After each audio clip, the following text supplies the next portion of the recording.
మీరే కావాలంటూ రాముడన్నే రావాలంటూ రాయచోటి జన సంఘం కదిలి సైకిల్ ఎండను బట్టే రాయచోటి జన సంఘం కదిలి సైకిల్ ఎండను బట్టే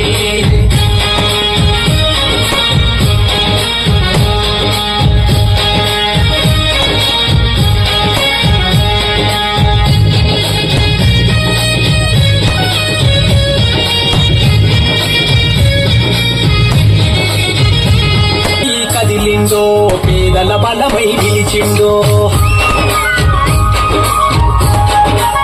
నిజమైన అభ్యర్థి నువ్వని కలియుగమున వెలిసిన దేవుడు అసలైన నేత మన రాముడు రాయచోటి మన ఇచ్చెన గడ్డ ప్రతి గడప గడప గుమ్మానికి నువ్వు తోరణమై ఆడపడుచులు నీకు హారతులిస్తుండు వెనుకొండ నరసింహరాయుడు